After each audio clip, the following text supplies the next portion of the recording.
Next up on the Cosmic News Network, First Contact with Joshua Put.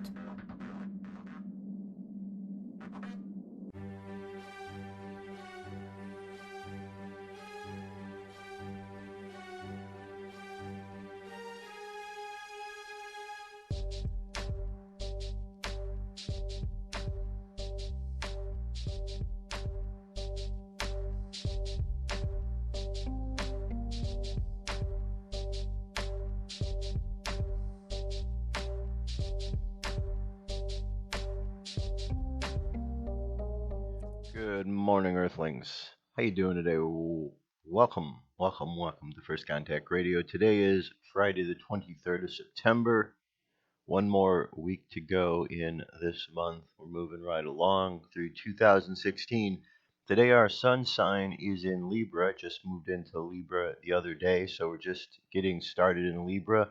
Libra is an air sign, so for the next 30 days or this month period of time, beginning yesterday, we're going to be dealing with Libra. It is the tarot card of justice. This is our conscious mind, the astrological symbol of our conscious mind. At the moment, Libra, being an air sign, is teaching us the lessons, as you can see here, of justice, of balance. Okay, you have the scales of justice here that are not just the justice when we think of as an earthly justice, because we know that there's a lot of corruptions. This is a cosmic justice. Okay, cosmic justice, it plays itself in the idea of karma. It is an air sign, air being words and actions. So the things that we say, the actions that we take have a consequence that comes back and plays itself out.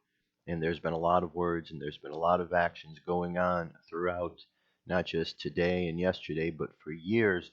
And these are all the energies that build up. So when we get to this particular sign of Libra, it's a balancing of accounts of life that has been happening for quite some time. So it's not just necessarily something immediate that is getting a response, but sometimes the response for things that have been going on for a long while, because we've been engaged in a lot of different activities. Okay, so the whole idea is during this time to pay attention to the way that we use the air, the way we express ourselves, the words we are saying. We want to make sure that we're saying things that help us, but also avoid saying and doing things that hurt us. Those are equally as important. The moon sign for today made a transition from Gemini, where it was the last 2 days, now to the next moon sign, which is Cancer. It's a water sign dealing with emotions. We have the Chariot, which is the vehicle housing the charioteer who's wearing the armor to protect himself from the emotions. The male is representative of the conscious mind, so our conscious mind gets hit with a lot of emotions. Those emotions are like buttons that when they get pushed, we sometimes then will act or react in ways that maybe are beneficial to us, maybe not. We have to learn to be like the charioteer, to be protected from all of these emotions so nobody is pushing our buttons. So we have an opportunity then to respond to situations rather than just reacting. Okay, there's a big difference. So underlying, we've got these emotions which are stirring underneath. On the outside conscious mind, we have a balancing that needs to take account in our lives. So these two are playing themselves out together. How will our emotions affect the way in which we are trying to balance life? Not only individually, but collectively, because we're all in this together. Some of the aspects we're looking at have already occurred today. 3:33 is when the moon moved into Cancer. 4:56 a.m. the sun and the moon squared off. Libra and Cancer, the emotions and the words and the actions. And then at 8:48 a.m., less than an hour from now, we have a lesson between Jupiter, which is going to expand those emotions. Okay, our emotions are going to be tested. That field of emotions is widening, expanding, so we need just to be prepared to deal with whatever emotions may come our way, and just know it's an emotional button that's being pushed. 9:51 a.m. Venus is going to move into Scorpio. Scorpio being a water sign, Venus is our imagination. Scorpio is also the tarot card of death that talks to us and teaches us the lesson of transformation. So we need to use our imagination to help transform what's going on, to help us understand the deeper aspects of things that are taking place. And though Scorpio does feel like it can be a death-like process, it is simply the emotions that are being affected. So we just need to be aware of the effect that the emotions are dealing with and not get too caught up in anything more than that. Okay, let the emotions play themselves out. Don't let the buttons get pushed. So those are the main things we're looking at today. Over the weekend, we've got these emotions. Cancer is going to be there. And when we come back for Monday, we'll be moving into the next sign, Leo, fire sign. So we've got an emotional weekend ahead of us. Moon phase is a waning moon making its way back down to the new moon, where it will be on the 30th, 47.7% of the way back to the new moon. 20 Elul is the day on the Jewish calendar, 20 Elul, the year 5776.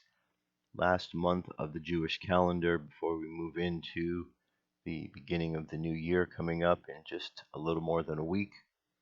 Daily thought is the signature. When he had finished his world, complete and whole, each thing in its place, the earth below and the heavens beyond, it was then that the artist signed his holy name. A stillness within the busy painting, a vacuum in time, a pocket of silence within the polyphony that is the infinite light, could kiss the finite world, enter within and grant it life. And he called that silence Shabbat. Within each thing there is a Shabbat, a sense of wonder, of knowing that there is something greater, something we'll never truly know, and yearning to receive from there. With that yearning it receives life. Without it, nothing can survive, for it is that emptiness that allows the infinite to enter.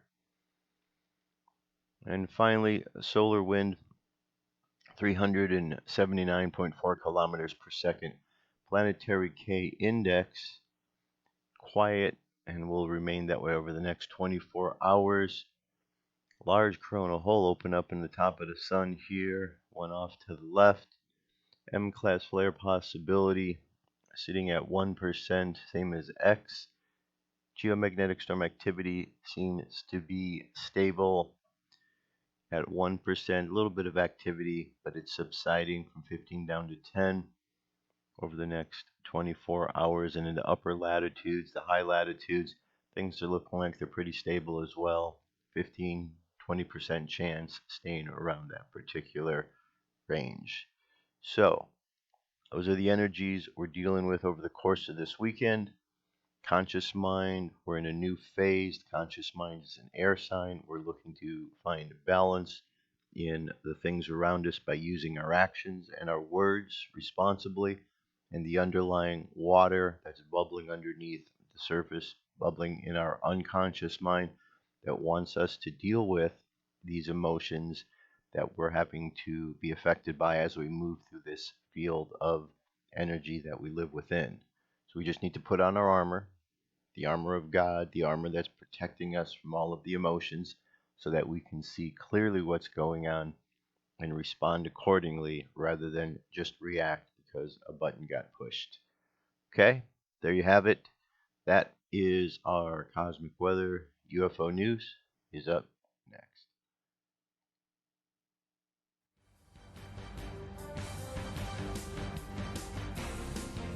This is the UFO News with Joshua Poet. All right, Dirk, thank you very much. Today I have 4 good stories. Story number 1. This goes up to the sun. September 21st was when this was discovered. by Meinunhausen74 of YouTube. He finds lots of good stuff up there. You may notice the regular names that show up because there's some really good, diligent researchers out there that are gathering this information. Aliens gather energy at Earth's sun from a NASA photo. Says this UFO found by Meinunhausen74 of YouTube. He keeps an eye on the Soho images and videos and posts of his discoveries almost daily. Here he has found a UFO that has a beam moving towards a small round UFO closer to the sun's surface. The beam may be a weapon, but I believe it's a tractor beam to pull that UFO away from the sun. These smaller UFOs may be harvesting drones that gather a particular type of energy and then deliver it to the mothership for transporting.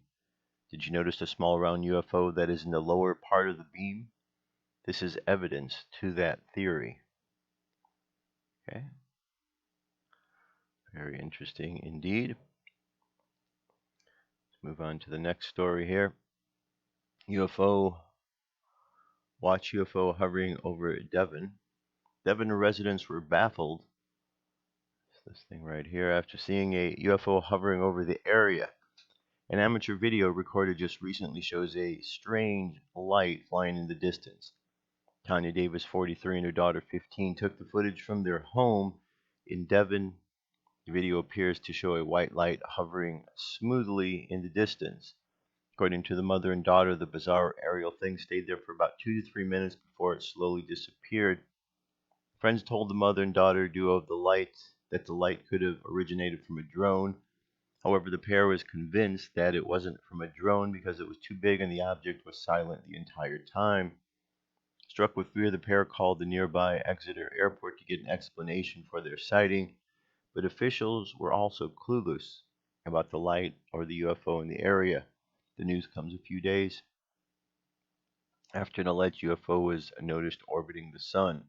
UFO enthusiasts got thrilled with the discovery of the apparent four-pronged machine orbiting the fiery star. Conspiracy theorists claim that the large spacecraft is getting energy from the sun to refuel. Solar and Heliospheric Observatory, otherwise known as SOHO cameras, reportedly captured the mysterious space object. SOHO is a satellite with camera on board, jointly run by the European Space Agency and the National Aeronautics and Space Administration. Okay. Moving on. This is an older video. You may have seen this in the past. If not, today is your lucky day. Beings from other planets have long been suspected perpetrators when it comes to the mysterious appearance of crop circles.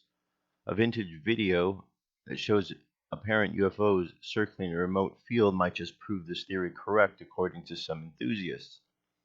In the video shot in 1989 near Oliver's Castle in Wiltshire, little white dots can be seen flying in a random manner over the deserted cornfield. As they fly around the field, circular formations start to appear in the cornfield. The mysterious dots suddenly disappear, leaving the bizarre circles behind. Many believe that crop circles are signs that extraterrestrials are trying to communicate with Earthlings. However, several scientists don't agree with this theory and they discredit it by arguing that there is no evidence crop circles are alien-made. Believers claim that these scientists cannot prove the crop circle alien theory scientifically, as what National Institute of Aeronautics and Space Research professor has said, that they come to agree that the thing can't be scientifically proven. The mystery therefore continues for many years and probably in years to come. Despite controversies, videos like this one may resurface again sometime in the future. Do aliens or extraterrestrial beings exist? According to alien researchers, more than 200 extraterrestrial species visit Earth on a regular basis. All right, here let's back up a little bit again. You can see as these are flying over the formations that start to occur in the ground underneath. Speculating that these are caused by the balls or the orbs, whatever that they might be, and it certainly seems to be a good speculation. And finally, a book from 1716 shows an illustration of a UFO in it. There we go, right here. See the lightning bolts coming from the cloud, attracting this thing. It has the object of the sun on it, but it definitely is in the shape of a UFO. An 18th century mathematics book shows a flying saucer on its cover. Isn't this a clear indication that aliens have been visiting Earth for centuries? Did you think that UFOs decided to suddenly begin to hit Earth only in the 20th century? Since the 40s, when they were spotted, does this mean that life elsewhere made its appearance here only recently? No, UFOs were callers much earlier. The evidence is out on that one. Even in the beginning of the last century, mysterious airships could be seen over the UK that spurred Winston Churchill to order a probe into it. Here's another 18th century mathematics book whose cover shows a UFO emerging from the clouds and racing over the sea, surrounded by lightning bolts. It's a Latin book on mathematics titled Liber der Corolibus Cole, Accreditoratio Inauguralis de Dio Mathematorium Principale, written by Johann Caspar Funk, published 1716. Recently, the book got republished on Google Books. Now, why does that cover depict a flying saucer, dish-shaped objects that look exactly like the ones that we have been seeing recently? It was the blogger Reed Moore who spun the theory that the cover image is that of UFO in a blog on culture website Numic, or N-I-U-M-E, Numi. Moore wrote, the illustration depicts what is generally considered to be a classic UFO shape, bears more scholarly investigation, but it does support the theory that UFOs have been witnessed and chronicled throughout history. What is unusual in this case is the similarity to the modern consensus of what unidentified flying objects look like. He explained that the aerodynamically round shape of the saucer, as well as the dramatic effect of the UFO emerging from the storm clouds and going forward through electrical phenomena, most likely a magnetic propulsion system, are all indicative of something closer to modern sightings. He added the strange flying machines have been exhibited in art for centuries. However, what makes this image stand out is the classic UFO shape. Considering that it is 300 years old, it makes us draw our conclusions. Is it proof that flying saucers have been visiting Earth since early 1700s? At the very least, it's evidence that some people in the past seem to have thought so, he wrote. Certainly the clues do point in that direction. Moreover, this is only 300 years old. Perhaps flying saucers have been hitting the Earth much earlier, though they were never depicted. So, very interesting indeed that we can find ourselves dealing with and having these UFOs around for a long while. Now, certainly they didn't have aircraft back at the time when these were depicted, so it is interesting that we have these objects painted in the sky during a time when nobody really would know what that is. So it does seem to lend a different sort of credibility to the whole situation. All right, that's our UFO news for today. Stay tuned. I'll be back. We'll continue on in just a few moments. It's time to wake up. What if our government was responsible for some of the greatest crimes against this nation? Would you really want to know? These are big questions, but these questions deserve answers. It's time to demand the truth. People shouldn't be afraid of their governments. Governments should be afraid of them. 9/11 was an inside job. Kennedy was killed by the CIA. Jimmy Carter saw UFO. Answers to secrets you need to know. So wake up.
let's continue on. Continuing on.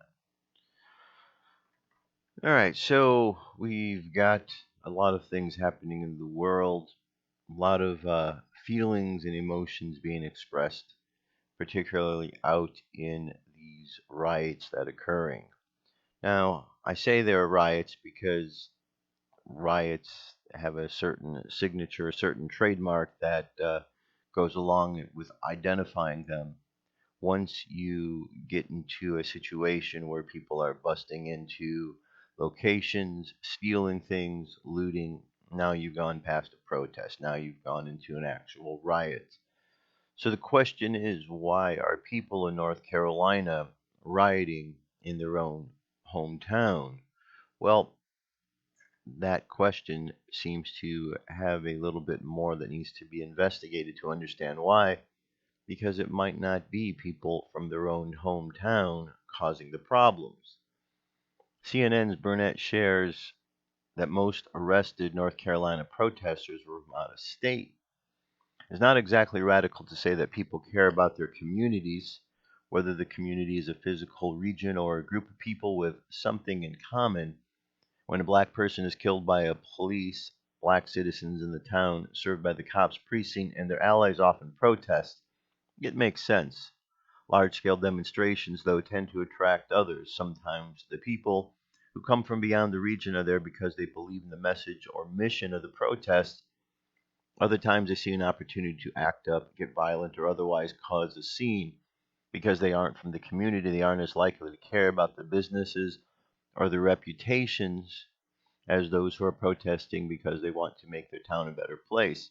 These destructive demonstrators are called agitators, and it is widely believed that Ferguson, Missouri had many of them when they went through an uprising against police brutality and racism in 2014. CNN's Erin Burnett tweeted today that she had learned how many of those were arrested at this protest last night in Charlotte, North Carolina, were from other states. Charlotte Police Sergeant tells me that 70% of the people arrested last night, this was the night before last, had out-of-state identification. These are not protesters, these are criminals. While many out-of-state protesters surely believe in furthering the message that America rejects police brutality, it is worth noting that the police sergeant who made a distinction between those who were arrested and the real protesters who are significantly going out to represent and defend their city. Okay, so we're not hearing this for the first time. We're hearing this for the first time in regards to this case, but this isn't the first time this has occurred because we know that George Soros is funding Black Lives Matter to travel not only throughout America but different places of the world in order to go cause problems. George Soros is, manipulating what he can of the world, of the world's political system. Um, it's like he's playing Risk with the various different countries in the world for real, and he's using his money and his influence. And so what we have are agitators, basically people who are willing to be used. Another name for agitators is useful idiots.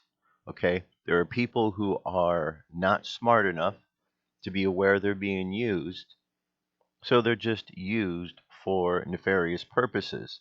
Now, sometimes maybe they might be smart enough, but when you hear some of the people talk, you really evident to see that they really don't have two brain cells to really rub together, which is why they're being used.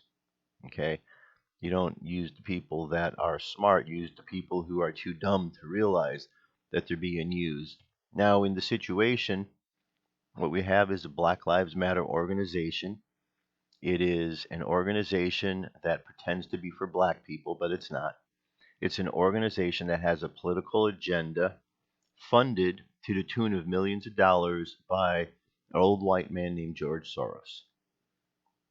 Black folk are running to Black Lives Matter, who is propping up various individuals who are determined later to have criminal records, and they're propping them up as if these are model citizens, and somehow we are supposed to be all in shock that these people eventually had some ending to their life, which wasn't very good.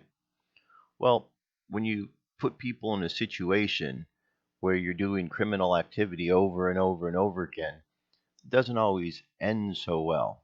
Okay, so part of the problem we have to look at is, how did people arrive in the situation that they arrived in? I'm pretty certain that on the day any of these shootings occur, the criminal didn't wake up and say, "Oh, today you're going off to get killed." And the police officer didn't wake up thinking they were going to go off and shoot somebody today.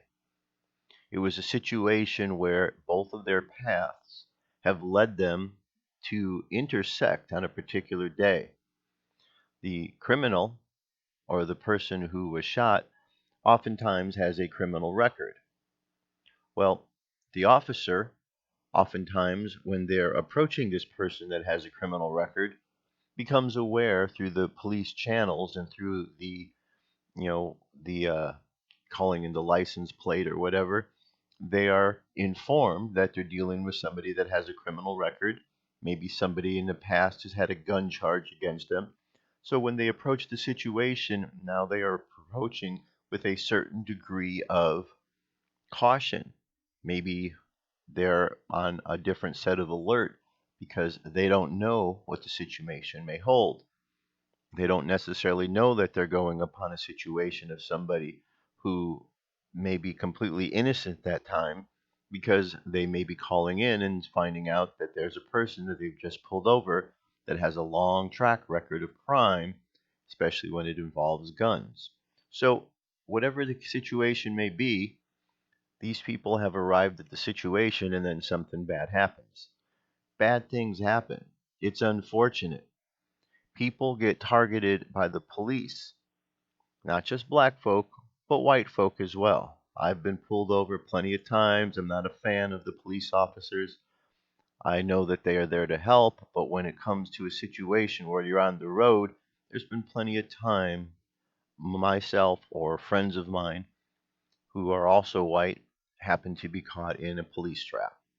They do that. They do it in different states. They do it at the borders when you cross from one state to the next. Everyone gets caught up in it. Okay? Everyone gets caught up to some degree or another.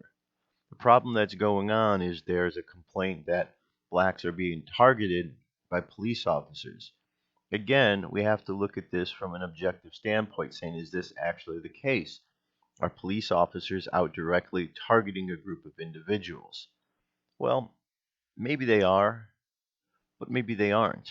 Maybe they're just in situations where they're involved with a lot of people that are doing some nefarious activities, and there's a different sense of alertness that they're moving through their job with. There's a lot of tensions when you've got somebody doing something that's they're trying to hide, and somebody who's trying to find the truth.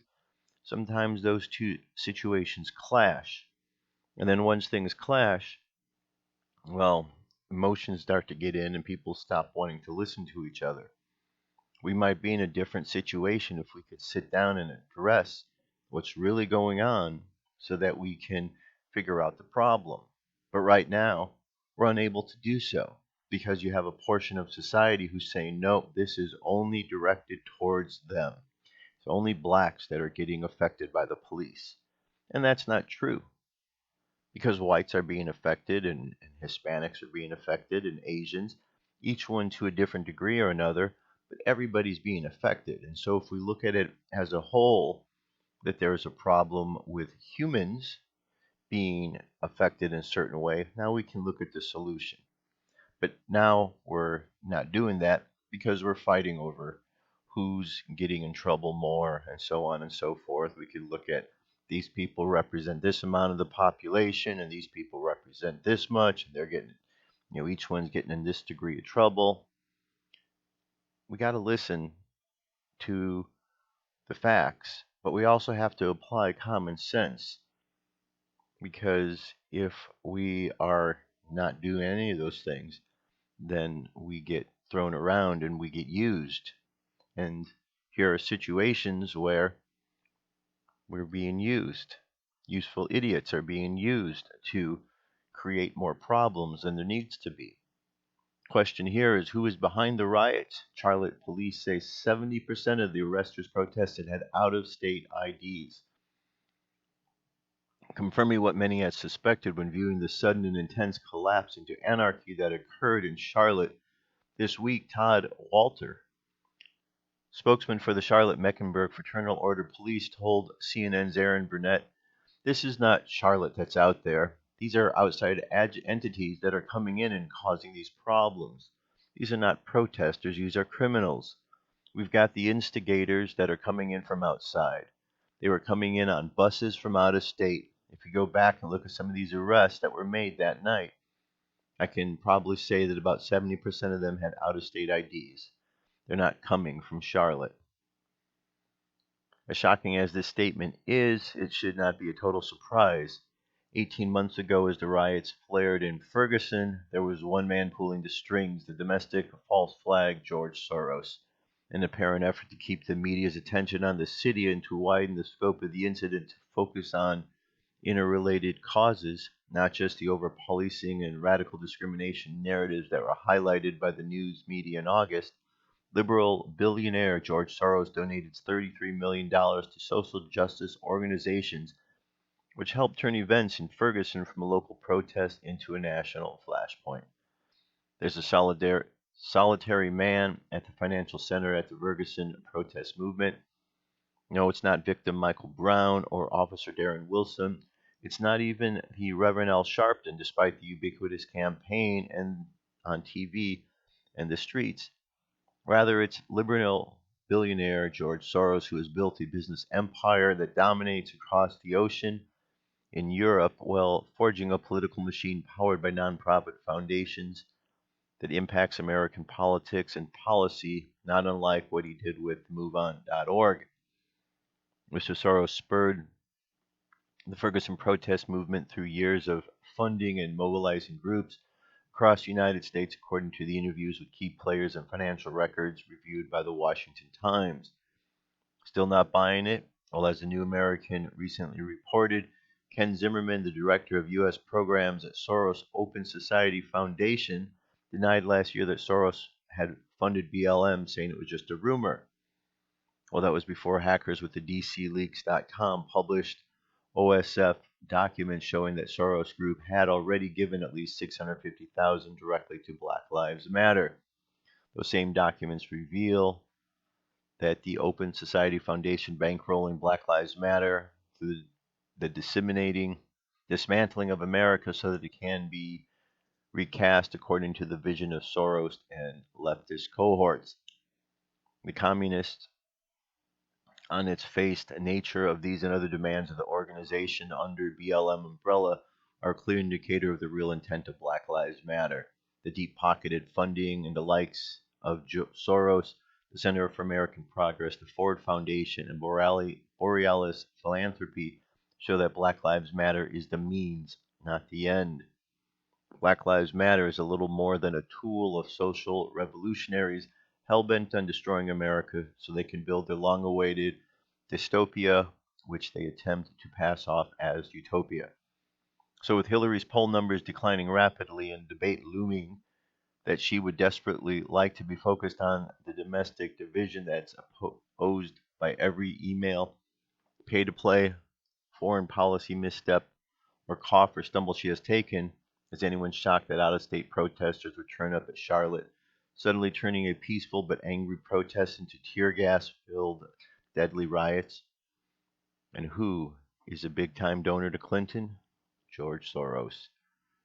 $7 million. Financier George Soros funded what would become the Quantum Fund in 1969 with $12 million.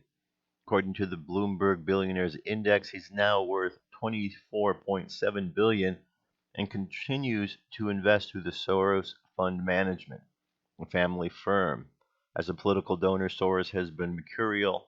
In 2004, he contributed $23.5 million to organizations opposing George W. Bush's re-election effort. In 2008, he donated $2,300 to both Clinton and Barack Obama, $2,300,000 probably to Clinton and Barack Obama, and that was it. Soros Open Policy, the advocacy arm, and the philanthropic network spent $8.2 million on lobbying Washington in 2015. It focuses on international human rights, immigration, foreign aid, public health, criminal justice reform, among other issues. Since 2003, Soros has contributed $54 million to federal candidates and committees. Okay, so there's the man right there, George Soros, who is pulling the strings of the useful idiots in Black Lives Matter. So if you're a member of the black community and you've bought into the lie that Black Lives Matter is out for you, hopefully by now you've figured out that they're not. And you'll be able then to move on with your life without being involved with that organization. All it takes is looking at who are the ones that Black Lives Matter props up. It's not like they're propping up individuals like Martin Luther King or a Ben Carson or members of the black community that have created and done some really great things for society. They're propping up people that are involved with criminal activity, and they're upset because these criminals were then caught, maybe not at the moment of doing the crime, but caught because of a lifetime of crime, were caught up in a situation, and now they're upset because they were caught. So is it because if you're black and you commit a crime, you're not supposed to then get in any trouble for it? Is that where this is leading? Because that's lawlessness. That's not a system that's put in place to protect people. We can't have a lawless society. I mean, that mentality is really no different than some of this lawlessness that's coming across from other countries by people who do not love America. So it's all the same attitude, and we see this attitude is coming from where? George Soros, who is where? Overseas. So he doesn't care about all of this nonsense that goes on in the destruction. He's just throwing out the money. And as long as there's going to be useful idiots out there, well, then we're going to continue to see stupidity going on in organizations like Black Lives Matter popping up, causing problems. When people have a sense of integrity and they choose not to align themselves with such organizations, things will change. But it's good that people are aware of what's going on so that they can fix the problem. Awareness is part of the battle. All right, here's a notification about Yahoo having been hacked. Yahoo feared huge hack of at least 2 months ago, but didn't let customers know. It says cyber criminals have been attempting to sell details of million users on the dark web. Bosses on internet giant Yahoo first feared they had been hacked at least 2 months ago, but didn't let their 500 million customers know until now, it's been reported. The breach, which actually occurred in late 2014, was confirmed by the company yesterday when it revealed huge amounts of personal information had been stolen by a state-sponsored attack. Now it's reported Yahoo knew of the potential hackback and the effects 500 million users in at least August, but only confirmed the huge breach on Thursday. The hackers are believed to have grabbed names, email addresses, phone numbers, birthdays, encrypted passwords, and the unencrypted security questions and answers of its 500 million users. They're now selling to the stolen data on the black web for just 3 Bitcoin or around £1,400. The treasure trove of secrets could be used to defraud or blackmail money from Yahoo users or even steal their identities. The company has said that certain account information was stolen from the company's network in late 2014 in what it believes was a state-sponsored actor. All right, so something to be aware of. If you have a Yahoo account, you might want to go and double check those, change your passwords. Just protect yourself the best as you can. Look, when people do these hacks, they're looking for information that they can use. Most people don't have in their computers all kind of things that are going to be hack worthy. They may be able to pull some credit card numbers, this or that, use some of the numbers, maybe get some money, this and that. But most people are just using their computers for basic things. They have pictures of family, maybe friends on there, some personal documents, but usually it's you know, the hackers are looking for something more than that. They're not looking to find your family photos. They're looking to find ways to get money. That's what it's all about. Somebody's trying to find a way to get some easy money.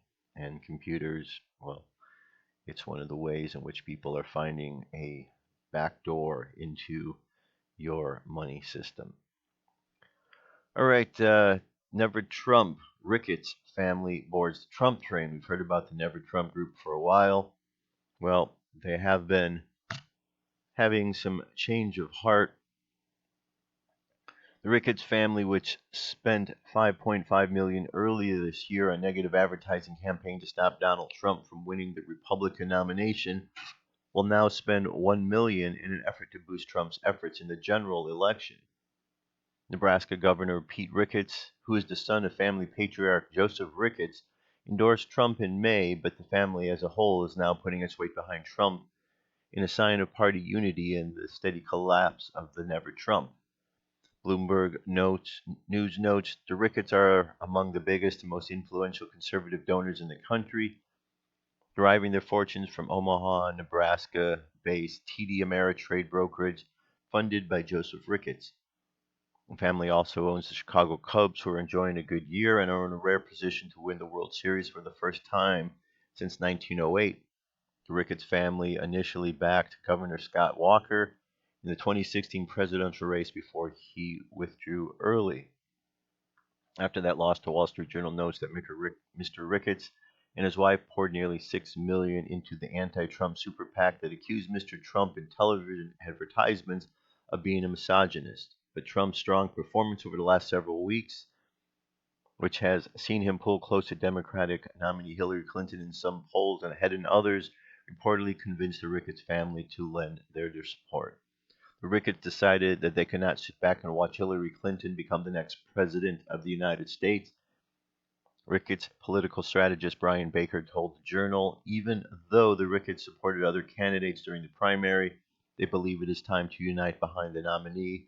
This is all about helping Republicans win in the fall. Okay. Billionaire Sheldon Adelson, who endorsed Trump earlier this year after siding earlier with more established alternatives, is also willing to spend money in the coming weeks to boost Trump.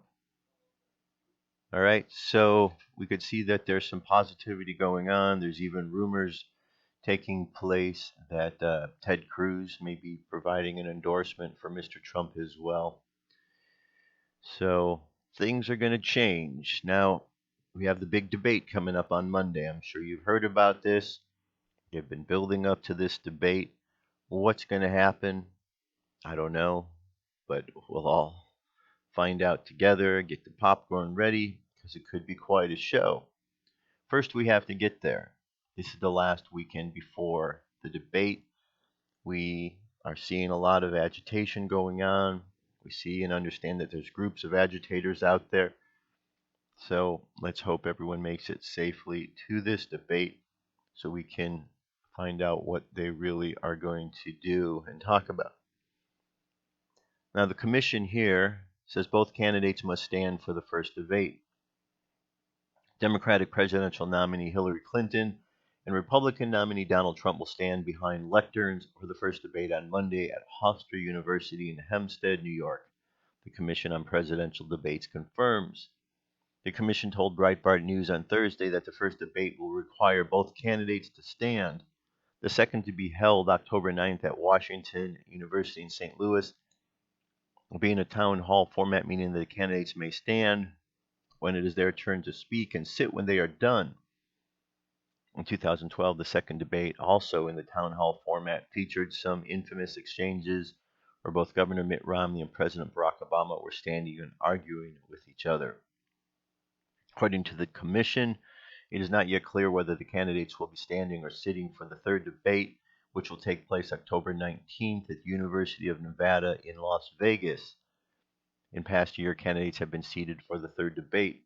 Clinton's recent health problems have led to increased speculation about whether she will be able to stand for the full 90 minutes of the first debate. However, Clinton seemed to have no trouble standing for longer debates during the primary, although she was late returning to the stage from the bathroom during a commercial break in December 2015. On Monday, the commission announced the topics for the first debate. Subject to possible changes because of news developments, the topics for the September 26 debates are as follows, not necessarily to be brought up in this order: America's direction, achieving prosperity, and securing America. Each topic will take up to two 15-minute segments. The debate will be moderated by Lester Holt of NBC News and will start at 9 p.m. Eastern Daylight Time Monday. So that'd be 6 o'clock California time. And I brought up another link for you here. This is the Commission on Presidential Debates, if you want to read a little bit more about them. It says, our Commission on Presidential Debates, CPD, was established in 1987 to ensure that debates are a permanent part of every general election, as they provide the best possible information to viewers and listeners. Its primary purpose is to sponsor and produce debates for the United States presidential and vice presidential candidates, and to undertake research and educational activities relating to the debates. The organization, which is a non-profit, nonpartisan 501c3 corporation, sponsored all of the presidential debates in 88, 92, 96, 2000, 2004, 2008, and 2012. Okay, so you can go and find a little bit more about them. Should be interesting indeed. First of all, with Hillary, the standing's a big thing. It's a big thing. If the person's going to be president and she's claiming to be in such good health, then she should have no problem being able to stand. If we have a candidate that can't even stand up during a debate, well, then maybe they're not the right person for the job, because there'll be a lot of standing that I'd imagine will be involved and is involved with the presidency. You have to be high energy if you can't stand. So I think we're going to be all curious to see what happens. Is Hillary going to make it? Is she going to be sick and cancel beforehand? There's that rumor out there. We'll see how it all plays out. But what we have to do is we have to make sure, leading up to this, we don't get caught up in any sort of dramas that may be pushed in order to keep an agenda going. Okay? Hopefully things will calm down in Charlotte. Hopefully, now that they're pointing out these agitators and getting rid of them, hopefully things will calm down. If you noticed last night, things out there were a bit calmer because they had arrested so many agitators the night before, and because there were community leaders that were out there. The problem the first night is you had all the agitators, and there really weren't any leaders. We're a country where the president who should be leading, he's not leading at all. He's a lame president in all manners, and he's just sitting by, allowing things to fall apart, because that's really what his agenda is. He's not for America. He never has been for America. He's a race baiter. Him and his wife, they are continuing to push this agenda of poor me, they're black folk and they ain't getting a proper shake on things. President of the United States, certain he's got a pretty good fair shake, otherwise he wouldn't be in that position. And she is the first lady. Well, she's gotten a fair shake as well because she is the first lady. So they're just agitators. They're trying to agitate people. They're really apparently not very nice people that you would go out and do that, because why would you agitate a situation? Why would you want to go backwards when so much progress has been made in this country over so many years? I mean, you would think that having the first African American president and first lady in office, things would have changed in a very positive way for the black community. It's actually gone backwards. Anybody who's really looking at this has to understand that our situation of racial discrimination has become a much bigger topic than it was 4 years ago or 8 years ago. It's gotten much worse under this president who seems to be fueling the fire. Just like back during the time when the KKK came around. They came out of the Democratic Party. Here we have the Democratic Party, and what's coming out of it? Black Lives Matter, an organization really no different than the KKK, except that they are out targeting white people where the KKK was targeting black people. Funny thing is, both organizations have evolved out of the same Democratic Party. Just like the Jim Crow laws came out of the Democratic Party, just like they're the party of slavery that didn't want to release slaves or move into a state of freedom. It's been the Republicans all along the way. It's been the white folks along the way who are wanting to see things move along, and then there's these agitators that are out there. We know who they are. They're the Al Sharptons, they're the Jesse Jacksons, they're the shysters, the shuck and jivers. You know, we got the big shuck and jiver in the office right now. Obama Hussein. hmm He's a Hussein, all right. He certainly is. So it's good that we're aware of all these things. It's good that we're paying attention to the tricks that are trying to be played upon the people, because otherwise, then we just become useful idiots ourselves. What we have to do is keep paying attention, but not get caught up in all of this physical drama, because it's drama in one aspect of life. It's not the be all end all of life. And that's the important part of this next article here. True freedom is letting it all go. Okay? Letting it all go, not getting caught up. This is by Kara Shelak. Life is as simple or as complicated as we want it to be. If we choose simple, we let go of all we are attracted to, all we think we know, and become an empty vessel. In this emptiness, we get to the core of us, and that is love. There is so much more that can distract us. Whether it's the outer world or the inner, we can be distracted by our loved ones, by our friends, by day-to-day living, and yet, when we let it all go and focus only on our hearts, only on ourselves, we access the simple truth, and we are guided. There is nothing of consequence except the meaning of our souls. The only way we can do this is to let go of all of the thoughts and all of the words and meditate. Meditation is how we strengthen our souls, and how our souls strengthen. As our souls strengthen, we feel. Yes, there are old beliefs that surface, and the continual urge to be doing something.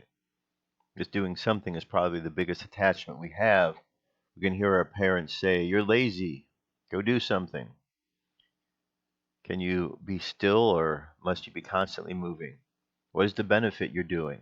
Is it guided, or is it an outer expectation? Or is it an old belief or pattern? What is the belief underneath what you're doing? If you resent having to do a chore, then what does that tell you? Are you forcing yourself to do something? Or do you shut out your true nature in order to get things done? What happens when you stop? Could you stop? Do you meditate only when you have time? Is it the last thing you do on your list when it should be the first? Or are you attached? You might explore religion, terrorists, politics, depth, and more. Certainly by exploring all these big and old constructs, you will be led to deeper beliefs. Are you willing to let it all go? Are you willing to be vulnerable and realize that you don't know anything? Do you believe everything you read or are told? Do you realize that you give your power away every time you do? Do you think that life happens to you and are not for you? Release victim energy. Do you believe attending the latest workshop or conference will actually upgrade or save you? Unless you put into action all you learn, nothing changes. All right, there's a lot more to the article here. I'm going to leave this to you. It's a very good article. It speaks exactly to what's going on. We are living in a field of energy upon this earth. This field of energy is comprised of all of the thoughts that each and every one of us has, combined with all of the messages that come from the variety of medium, the radio, the television, anything that's beaming signals into the air. And we're living within this field of energy. Many, many, many distractions.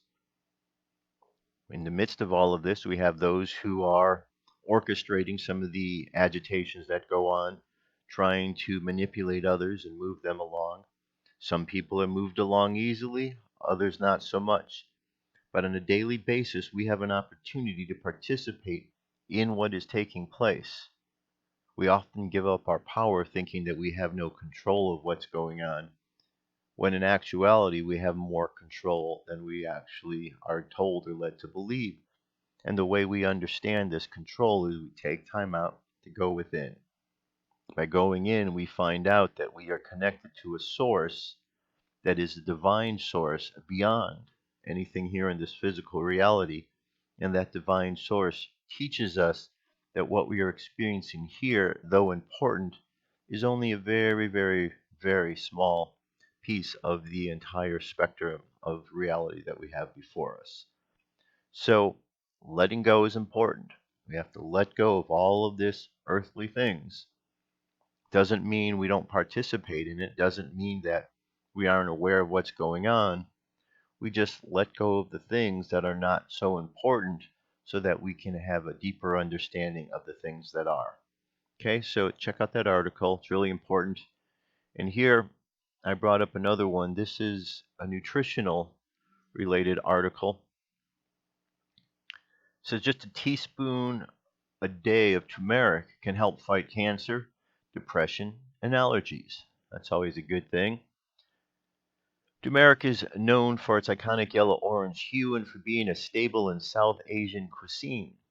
It has become increasingly popular for its medicinal uses and health benefits and is widely considered to be a superfood.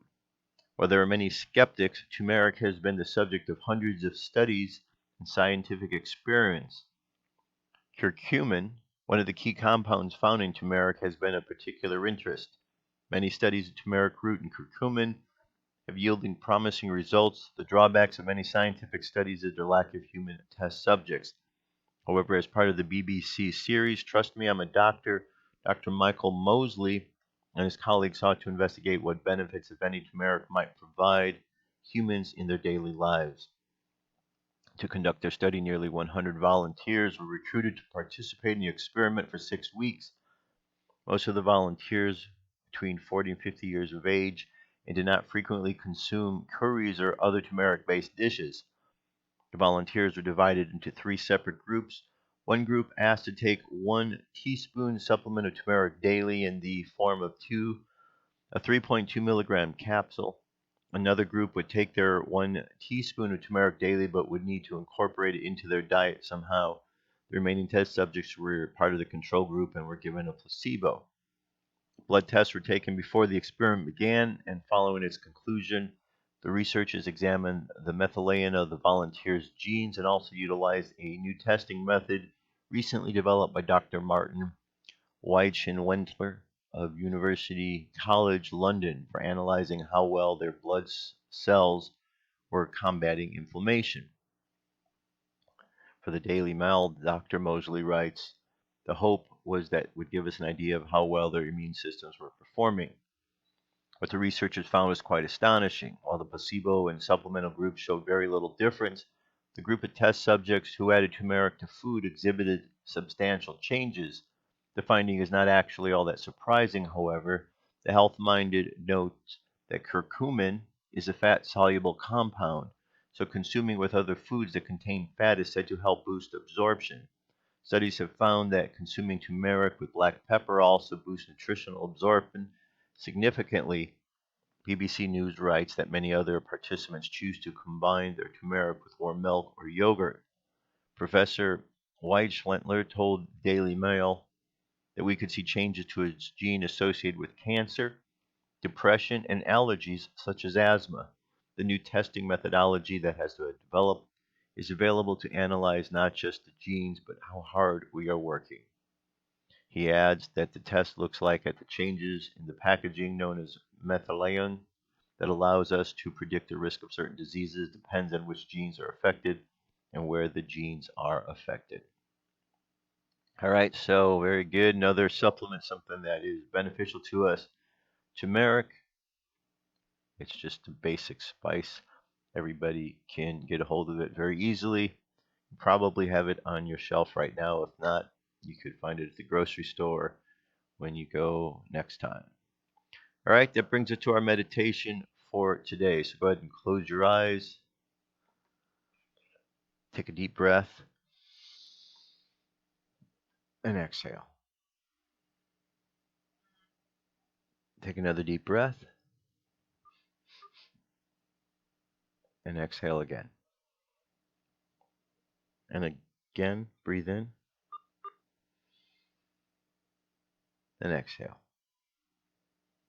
Now, imagine yourself sitting in absolute silence. And in this silence, you find that there is a place of peacefulness. And within this place of peacefulness, we find that we are able to get in touch with that core aspect of who we are. And as we get in touch with the core aspect, we begin to hear music in the silence.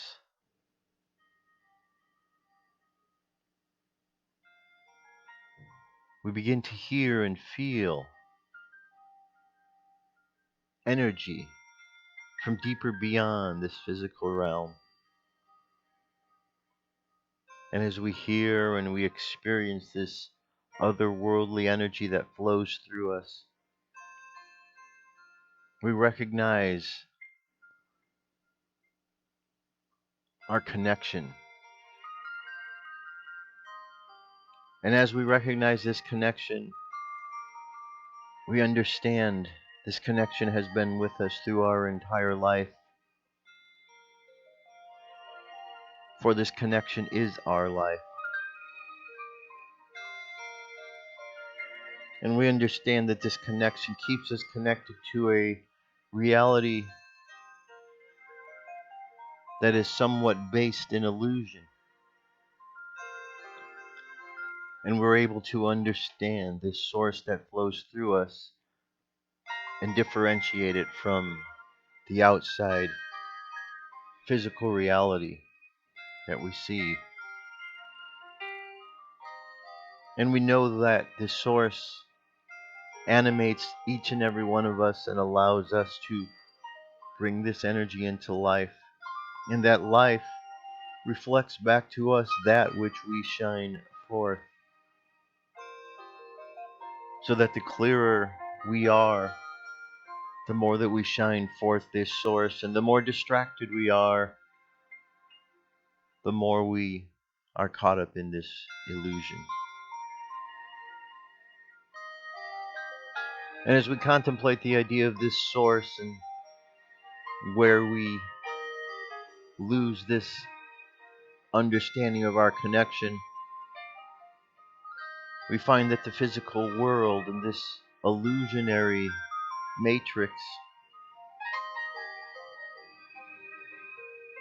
provides all sorts of distractions to keep us from looking within.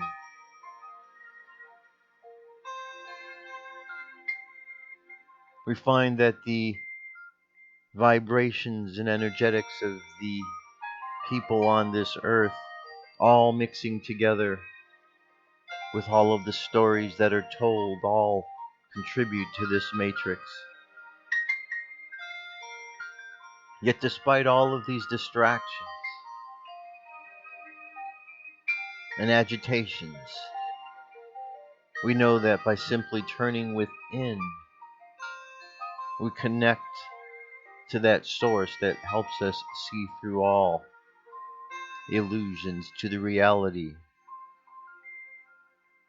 of the God force that flows through all things. We understand the various tricks that are used in order to distract us from source. And once we understand those tricks, those emotional buttons, those intellectual triggers, We're no longer caught, but freed up by a new understanding. So we thank you, Heavenly Father, Heavenly Mother, for all of the blessings that flow into our lives this day. We look forward to all of the opportunities that present themselves. And we look forward to the opportunity we have to participate in this great process, this dance of life that is occurring now, has been occurring in our lives, and shall continue during the duration of our time here. So let's let the subconscious mind continue on the journey, simply being aware of the source that connects us to all things, that is all things, that flows through us. And let us just be aware of that source as we move through the valley and the shadow of this physical reality and all its illusions. So let the subconscious mind continue on the journey, connecting and contemplating the connections. And let the conscious mind come back to the present moment on the count of 3. 3 coming back to the present moment filled with confidence. 2 coming back to the present moment filled with faith. And 1 coming back to the present moment happy, healthy, and whole. Happy, healthy, and whole. Take another deep breath. Exhale. And open your eyes. All right, my friends, thank you very much. That's the show for today. Have yourselves an awesome weekend. The links are available, so you can check them out. You can also connect with me over on Twitter. It's at First Contact Now is the Twitter name, or Facebook, or just firstcontactradio.com.